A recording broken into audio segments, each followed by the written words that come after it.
This is part one of a several part series that might turn into a longer part series if there's interest.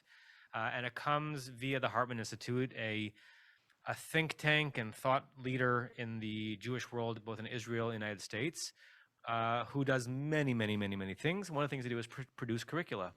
And they're particularly adept at producing curricula that would be interesting both for scholars and rabbis to dive into and first-time students of Judaism, because they don't shy away from core traditional texts, nor do they present it in such a way that makes it anything but accessible to those who are just thinking about Jewish ideas for the first time. And this is a new curriculum, I think, called Foundations for a Thoughtful Judaism. And it's basically a high-end and thick and rich, not quite an intro class to Judaism, but a reintroduction to Jewish principles. Some of the texts that you'll confront if you're here all the weeks, you've seen before.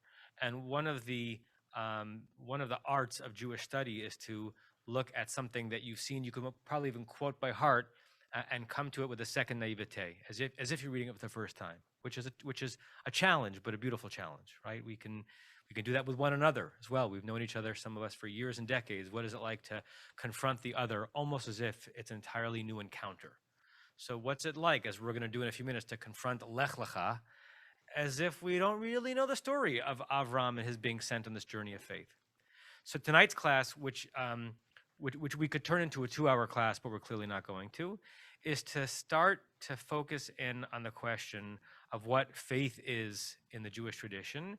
And there's almost a pre-question, like before we get to Avram, and before we get to God, and before we get to Heschel and Maimonides, it's interesting just to consider in our own minds what it even means to say that we believe something. We use that phrase all the time. How does a belief get into our minds? If you want to get neurobiological, what is a belief? Is it a neurotransmitter firing? Do we believe something because we know it to be true? And why do we know it to be true? Because we accept an expert? Or we imbibed it organically from our upbringing? Or we were here and we were convinced there?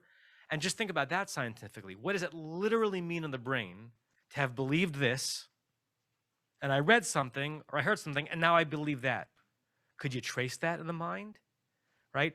The mind is a non-corporeal reality that is based in something very bodily, right? So there might be a time in future scientific inquiry where you could actually, and this is both wonderful and scary, trace a thought. But what does it mean to actually say, I believe that, or I believe in?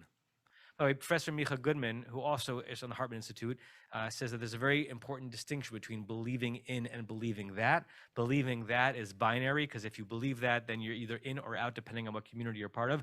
Believing in is open-ended and vague, right? And so we sometimes get into trouble in American thought and in religious thought. We say, I believe that. But if we're all in the category of I believe in, then we can have a serious conversation with each other. So what we're going to be looking at is the biblical core text for how belief begins. And then if we get to them, 3 different possible responses, one from the medieval era, one from the modern era, as to how it might come to be that we believe in anything, in particular, that we believe in a God, in a creator, in a prime mover who's responsible for everything that we're experiencing and who's a glue for our religious experience. So let's start from the beginning. It's the first source. It's on page, well, it's the first page. It was on page 3 in the booklets. Verses that I know that you've confronted many times. And here are the questions that I want you to think about as we're reading through these verses. Is there anything in these texts that suggests why God chooses Avram? And is there anything in the text itself, not what you conjure about it, anything in the text itself that suggests why Avram says yes?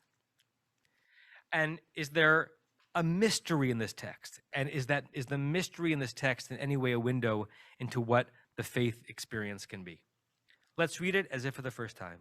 Vayomer Adonai el Avram. By the way, this is the first verse of the first parsha after Parshat Noach. So the main narratives we've had in the Torah so far are Adam and Eve, Cain and Abel, Noah, Tower of Babel, and some genealogies. Right? Some other stuff as well, but this is the first time we're having an encounter between God and a human that has to do with with being in a relationship as opposed to simply setting out basic principles of life. By Yomer Adonai al Avram, God said to Avram, there was no precursor to this, Lech lecha, take yourself or take for yourself. It's unclear if the lecha is understood as like a direct object or something having to do with this is for your benefit. Me artzacha, from your eretz, from your land, umi moladetcha, from the place that you were born, from the word holad, which means to be born, umi beit avicha, and from the house of your father. For the moment, particularly if you're like Rashi students, like don't Rashi this. Try to take a meta approach, not a, oh, how come it says your land, your birthplace, and your house, your father's house isn't that the same thing? Those are interesting questions for a midrash class, but we're trying to look at it from a broader theological perspective. What are the main lessons that are being conveyed here? So go from all these places, El Haaretz, to the land, Asher Areka, to the land that I will show you. Ve'eschal goy gadol, I'm going to make you into a great nation. Va'avarechacha, I'll bless you, whatever that means. Like we translate va'avarechacha into the word bless, not that really demystifies what the notion of a bracha is. Va'agadla shemecha, I'll make your name great. Ve'heyeh bracha, you will be a bracha. It's unclear if that last two line is what's the word? A command? What's the word for command? But in English. Imperative, thank you. Or if it's a prediction. Is it a be a blessing, exclamation point, or I predict, God says, that you'll be a blessing. Ba'avarcha mevarchecha, those who bless you, I'll bless. Umekalelcha aor, those who curse you, I'll curse. V'nivrachu v'cha, and through you will be blessed. Who? Kol mishpachot adama. All of the clans of the land will be blessed through you.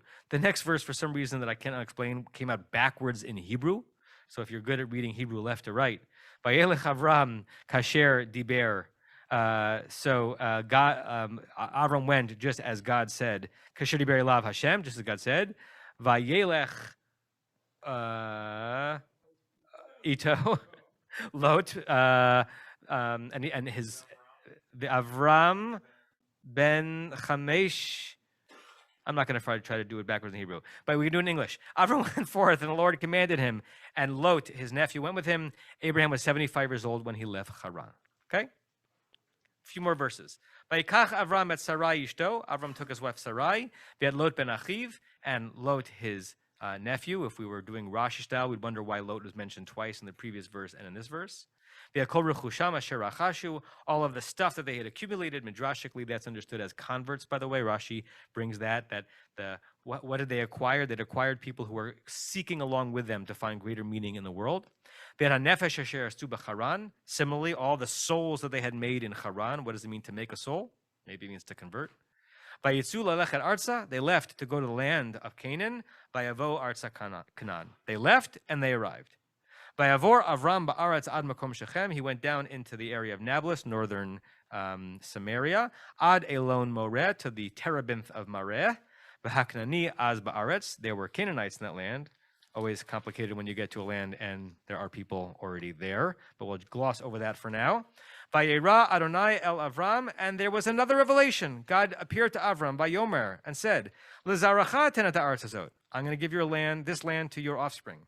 Vayiven sham mizbech, he built an altar, Ladonai, to the God Hanireh Elav, who appeared to him. Vayatek misham hahara, kind of moved on towards the hilly area, mikedem lebeit el, east of Beit El. Vayet ohalo, he pitched his tent. Beit El miyam v'ha'ai mikedem. Vayiven sham mizbech, he built another altar, Ladonai. Vayikra b'shem Adonai, he began to invoke God's name. That's a lot in 8 verses. A call, an agreement, a taking his family, a planting himself, and even within the new land, he has several different locations that he calls his home, and he begins to call out to God. Okay, so from the text itself, not from your childhood or adult thinking about the text already, is there any indication in the text as to why God chooses Avram and why Avram chooses to have faith in this voice that comes out from the heavens? And if there's mystery in this story, what is it? And how does it relate to the question of faith? Those are the questions on the table. And if you're on Zoom, you can, if you want to answer, please let me know if you have a question or a comment. What do you guys think?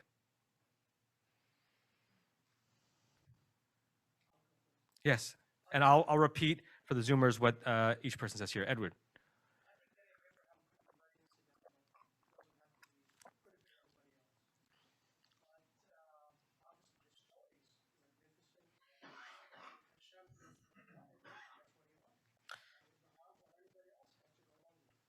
So what Ed says is that it's possible to read the story suggest that God chose Avram, but God could have chosen, Shlemiel to his left or Shlemiel to his right.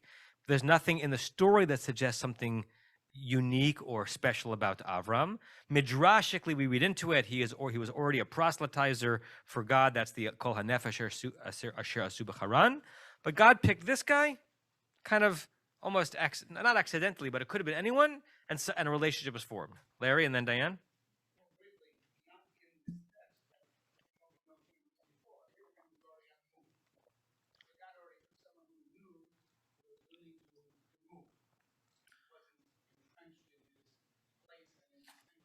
Really interesting. So what Larry reminds us of is that already we know the character Avram is not anchored to a particular place, and maybe this is an indication that faith begins with someone who's already willing to be on some kind of a journey, who's not overly loyal to staying exactly right here. That there's a dynamic to faith. Diane.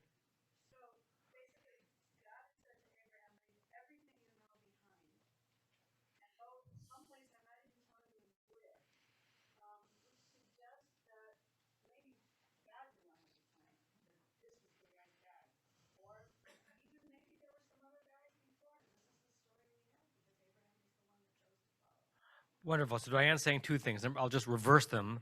One is this is the story the Torah chooses to present. It doesn't mean it's the only story that happened, right? I mean, think of any scene in the Torah, and even lean into it as the notion of it having happened in history the way it's presented the Torah, which of course people can have different positions about. It doesn't mean that everything that happened in that moment in history is presented, right? Certainly not everything that happened between Joseph and his brothers at the pit is being recorded in the Torah. We're getting a terse presentation. So perhaps what we're being recorded is the first time God tapped on someone's shoulder and the person said yes.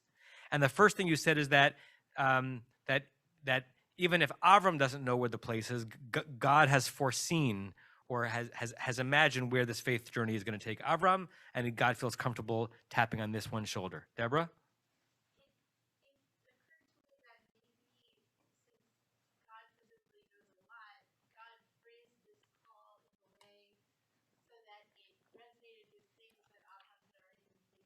Hmm.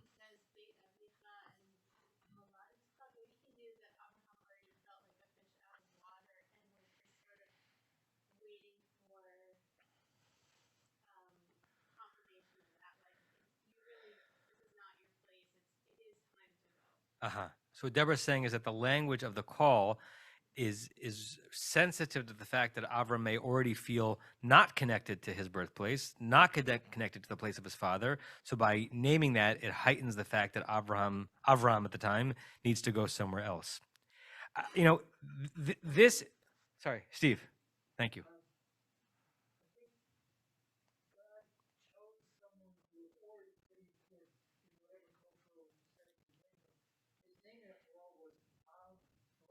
Yeah.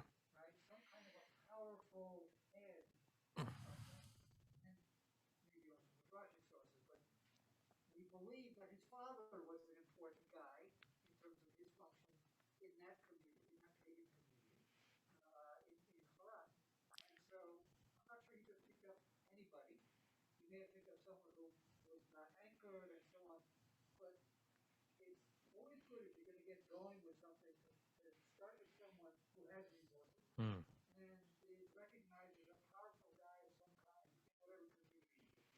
So what Steve is saying is that there's a strategy here that God picked an influencer, right? Like had like 10,000 TikTok followers, and it was an Avram was a Steve is doing an etymology of Avram, which is not said explicitly in the Torah, but those who know Hebrew roots can play with it. Av, father, Ram, high, exalted, and that the strategy here was choosing someone who could share the message far and wide. AJ?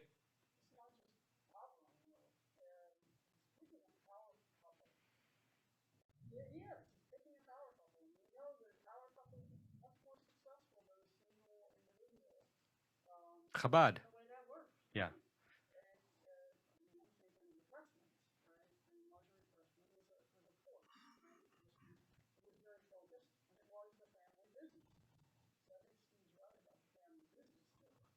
AJ is pointing out that even though the call comes to Avram, as they move from Haran down to Canaan, they're already a small clan, a family business.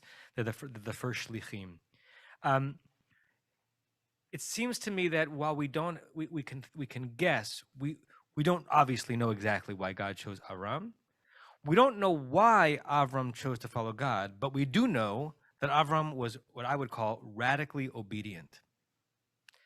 He doesn't even ask questions, right? This is that character of Avram not asking questions is brought out with greater clarity in Parshat Vayera, where there's a contrast between his radical, frightening obedience in the narrative of the binding of Isaac, contrasted with a willingness to push God in the story of Sdom and Amorah, right? Moving down the number of people who are righteous, who are required to be there to save the cities from 50 down to 10. But in this scene, all he does is say yes and follows.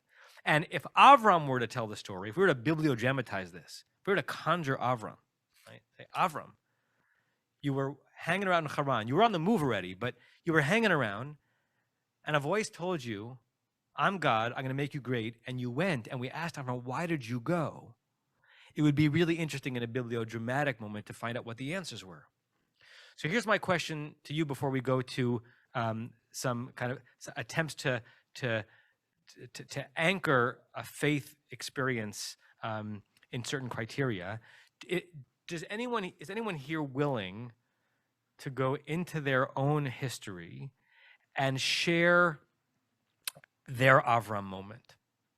Because we all got here on some level, right? We all got to a place in our life where some aspect of belief and faith is present, right? It may be for some that nation of Israel and people of Israel and community of Israel and Knesset Israel is more important than Elohei Israel. But it's hard to fathom a traditional Jewish community with a notion of faith in the God of Israel being completely absent. Right? So is there someone willing to share where you would pinpoint in your life the moment of the experience that most closely mirrors this, where you went from not being on a path where God is present to on your way to Eretz Israel? Diane? Literally, yeah?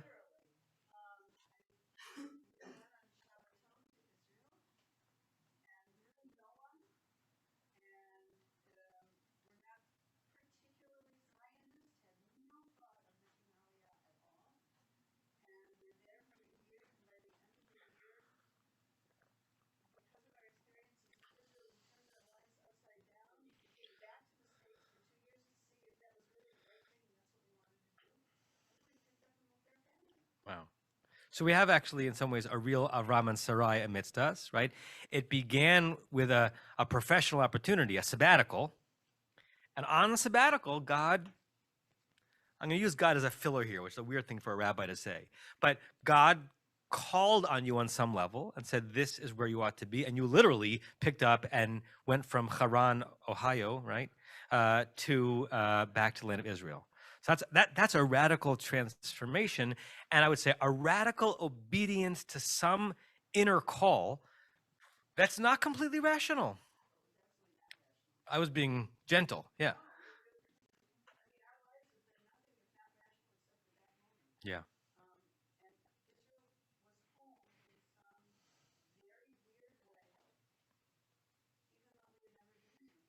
Yeah. So remember what Diane said when, and hopefully if we get to the Heschel quote later on in the class, but there was some call that pushed against rationality to say, I don't belong here, I belong there, and there's something bigger operating this system than just I. Good. Anyone else? Yes, Irv.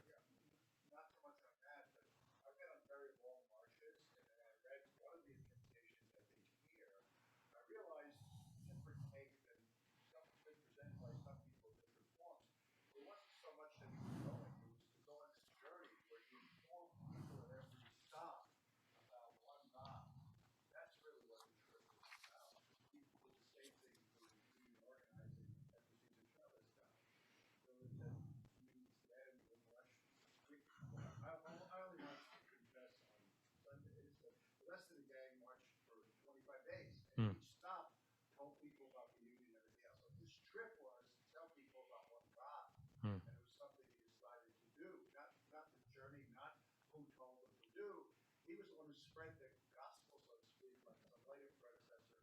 Uh-huh.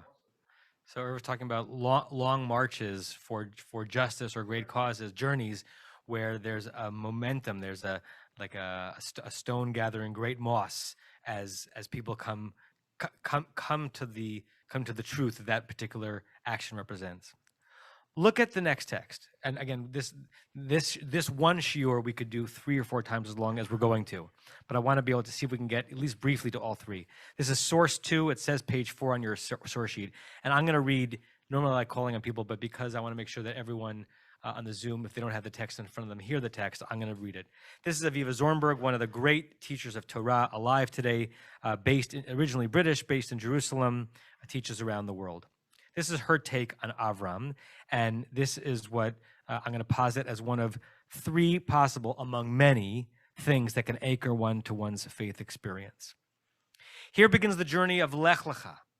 For the first time, a journey is undertaken not as an act of exile and diminution, and she puts in parentheses Adam, Cain, and the dispersed generation of Babel. I'm just going to interpolate here an interesting observation that there have been people sent already out from their home base several times in the Torah, but this is not in order to get them out of somewhere, but now as you can say, get them to somewhere, but as a response to a divine imperative that articulates and emphasizes displacement as its crucial experience. Displacement as its crucial experience.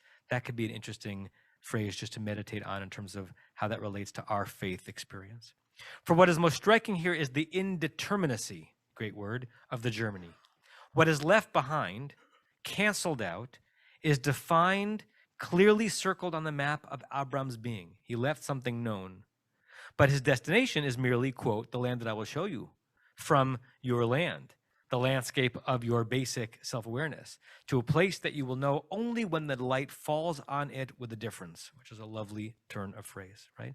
So Avram is being asked to leave something concrete, known, rational, familiar, and being sent somewhere new, but the newness will only become clear when it's pointed out at some indeterminate moment in the future, right? These are the kinds of journeys that are both. Well, I mean, it depends on, do you feel like, if one feels like, I hate to get mundane, is a road trip the most extraordinary thing in the world, where you start driving, you're not sure where you're going to end up, or is that unsettling for people because it's hard to be away from something that is known? Midrash Tanchuma, which is a rabbinic commentary, espouses this view of Abram's first trials. Quote, is there a person, with incredulity, who travels without knowing to what destination he travels? A journey without apparent destination, absurdity at each step. This resonates with what Diane was saying before. The Midrash gives us mocking voices that weave through Abraham's consciousness as he travels. Look at this old man, traveling through the country, looking like a madman. How would you sum up Zornberg's take on Avram and the faith journey in a sentence or two? What's the pshat, the simple reading of what Zornberg is saying? Reb Chaim.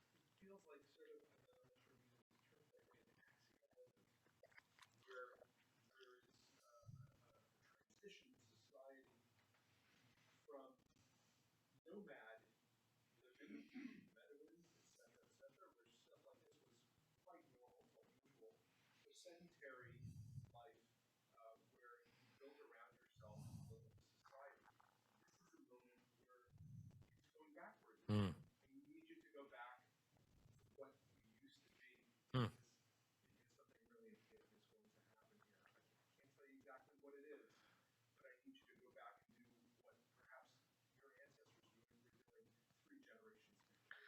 So what Chaim is saying is that maybe Zornberg is reading this as almost like the flow of a river going backwards. If the sweep of human history is to move from nomadism to creating fixed places on earth, the first message to Avram is to almost go backward into being a Bedouin. Travel to a place, you're going to pitch your tent in many different places. The constancy will be me and my relationship with you. Larry? Okay. The Pshat of Zornberg. Yeah. Yeah.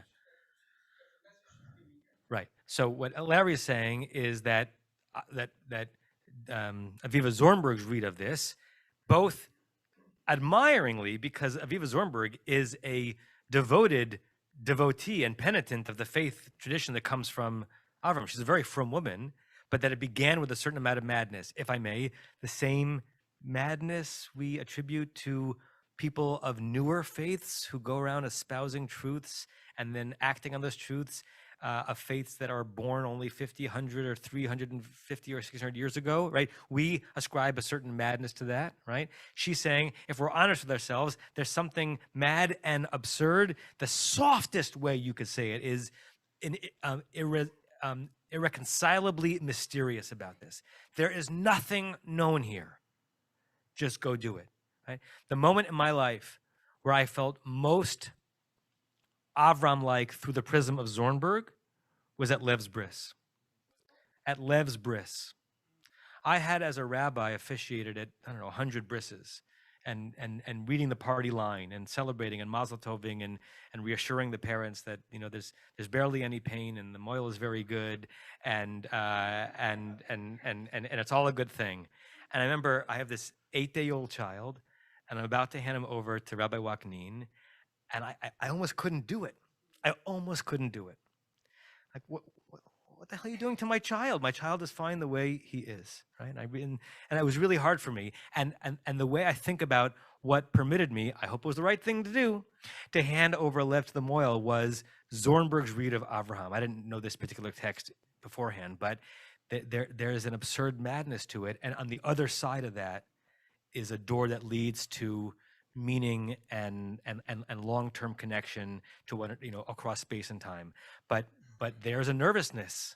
There's a nervousness when you're following a certain mad intuition with no rational proof that it's the right thing. Right? And that's also, by the way, one of the things that differentiates faith from living a purely philosophical life where everything can be proven, or at least attempt to be proven. Larry?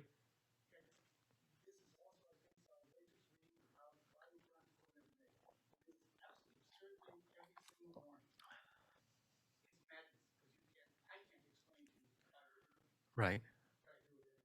Right. So what Larry says is that this is a Rav Soloveitchik explanation, or at least description, of putting on tefillin or any other, daily ritual practice that looks bizarre to an outsider, right? Lulav, etrog, anyone, right? Hoshana Rabbah. No, that makes sense. What are you talking about, Joel? That the only possible explanation that why we're doing it is that we're embracing a benign, wondrous madness. Tom.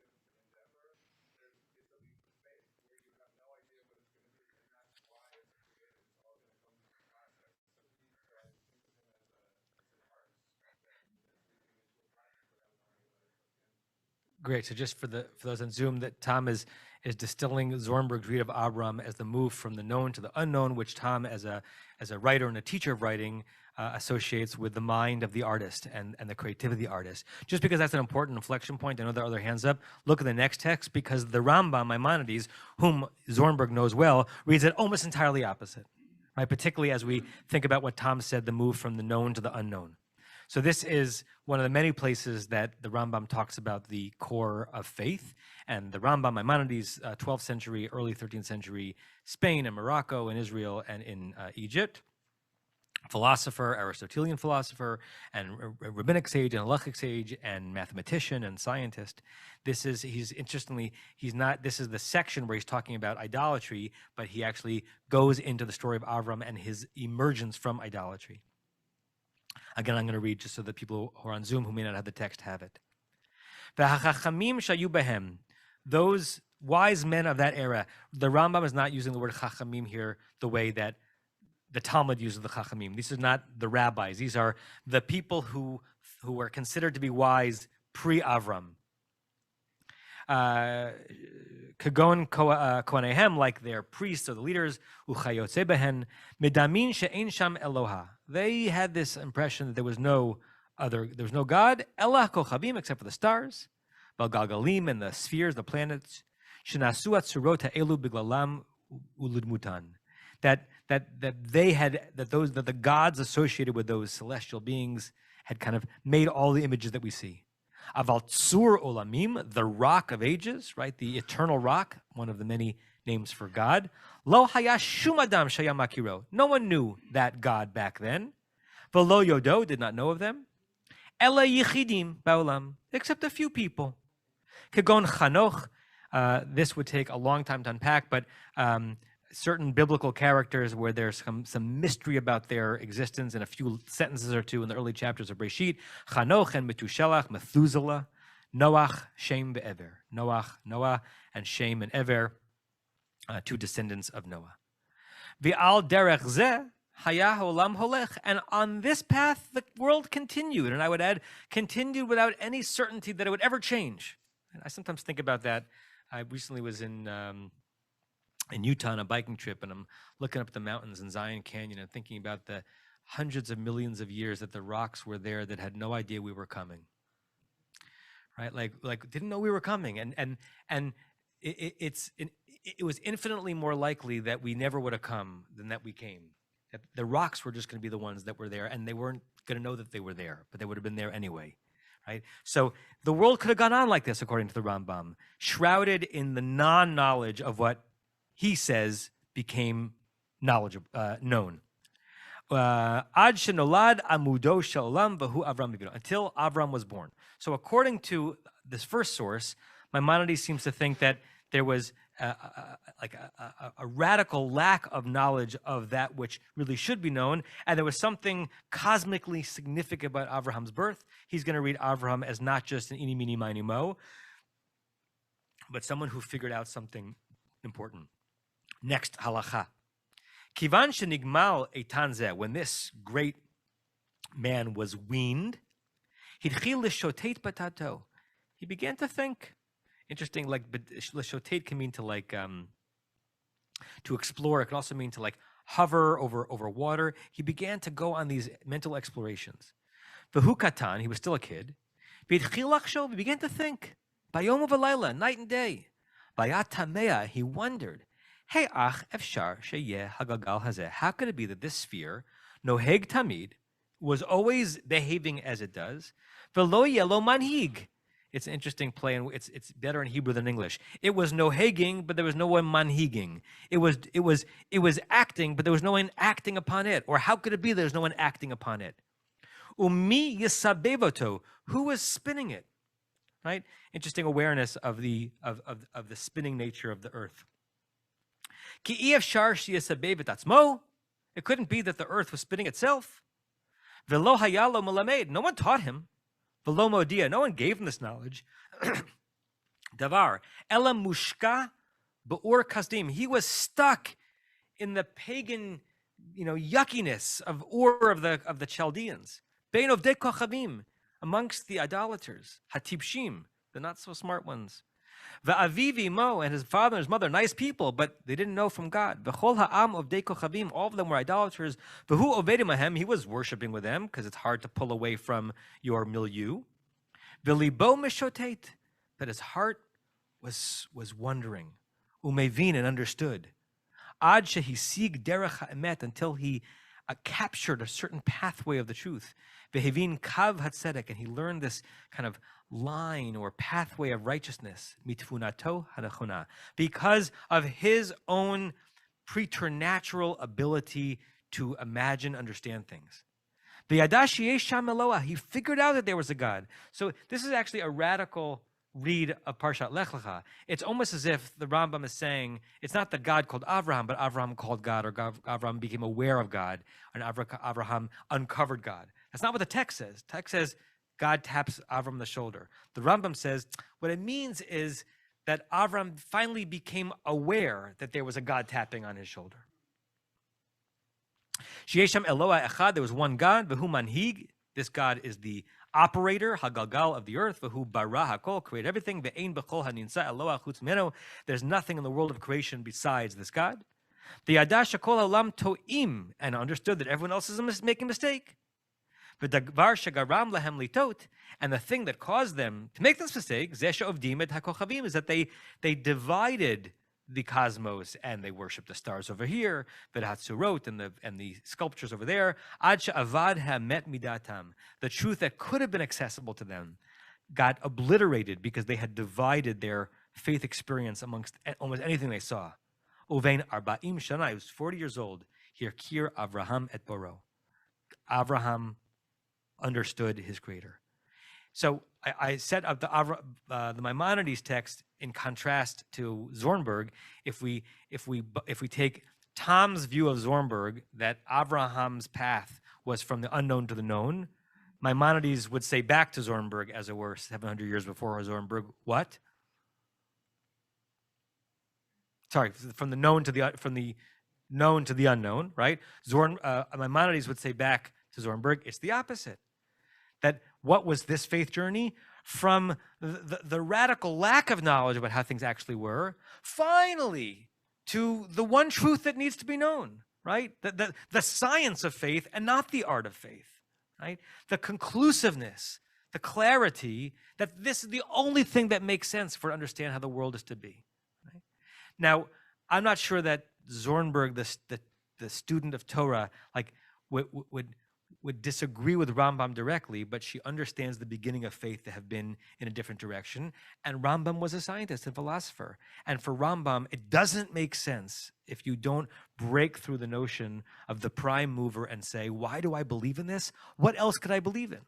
Right? Stephen Hawking could have a very strong response to the Rambam. Right? There's another answer in the world of physics, but Rambam didn't know physics. Rambam just knew there had to be some explanation for all of this that was comprehensive, and not that it was divided into different, fiefdoms of the universe. Reactions or thoughts on the Rambam? Because I want to get to Heschel briefly before we close. What's that? Thomas Kuhn. I don't know the name.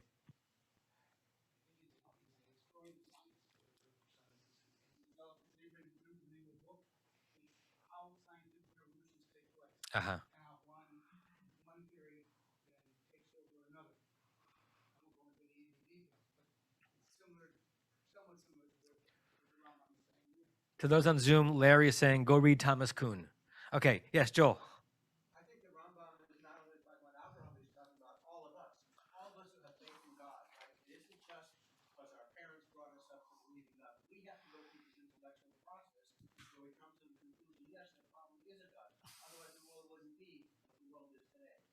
Right, so Joel is saying that if we place ourselves in the Avram mode, Rambam is saying that at some point, mystery will hit up against a wall. Unless there's something you can discern through the cloud of the mystery that makes sense to you, you're going to jettison it. Right? That's true when we go through,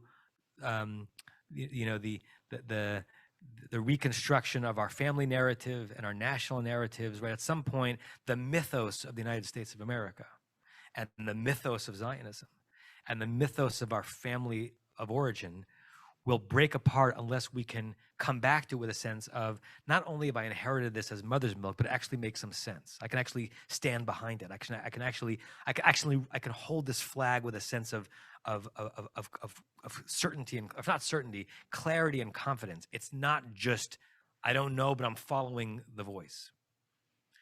Let's look at Heschel, because we're getting late. Heschel, 20th century philosopher, some people call him even a prophet, really the greatest articulator of the experience of the person of faith in the last 100 years, at least from the Jewish perspective. It's the last page of the source sheet. It says page 6 on it, from one of his many books that gets into this. Man is not alone, a philosophy of religion. Authentic faith is more than an echo of a tradition. It's a creative situation, an event. For God is not always silent, and man is not always blind, which I hear him saying as, there are times when the portal is opened, but it's not frequent. In every man's life, and he means every man and every woman, There are moments when there's a lifting of the veil of the horizon of the known, opening a sight of the eternal. This is him pushing a little bit against the Rambam, right? It's beyond what is known into something which he's calling eternal. Each of us has at least once in his or her life experienced the momentous reality of God, to which I would say maybe each of us has experienced it, but he's inviting us to think back through our life and maybe even read back into moments where we might have missed it. Each of us has once caught a glimpse of the beauty, peace, and power that flow through the souls of those who are devoted to God. But such experiences or inspirations are rare events, going back to Larry. But if you're a davener, you daven every day knowing that you might not have this experience tomorrow or next week or next month, right? To weave them all together, right? You go on this Zornberg pathway, not knowing what's going to happen. In a Maimonidean way, you have a sense that there's some purpose and some truth coalescing all these things together, but you're not sure when the revelation is going to come in a Heschelian way. To some people, they are like shooting stars, passing and unremembered. And others, they kindle a light that is never quenched. And I think there he's referring to people who have epiphanies that don't last, and people who see the light and then they live their life that way till the day they die. The remembrance of that experience and the loyalty to the response of that moment are the forces that sustain our faith. That sentence deserves to be read again. The remembrance of that experience when the portal was opened and the loyalty to the response, meaning staying true to what you felt you were experiencing in that moment, are the forces that sustain our faith, are the things that keep us putting on tefillin, touching the mezuzah, and being involved in this whole journey. In this sense, faith is faithfulness, loyalty to an event, loyalty to our response. And he would say that the core response is not Avram actually, but Sinai, that the Jewish faith experience is loyalty to our people's record of what they experienced at Sinai. In 37 minutes, we're not going to, come to any grand conclusions about our faith journeys. But it is interesting to think about how infrequently, even in a traditional shul like ours, we actually talk about this stuff. We go through the motions a lot, right? And I don't think the motions are meaningless. I think the motions are meaningful. But we don't that often as a community go down to the core questions of what do we believe, why we believe it, when did we start believing it, what might stop us from believing it, and what are we willing to do along the journey, even in those moments that we question that belief, and might a revelation be coming?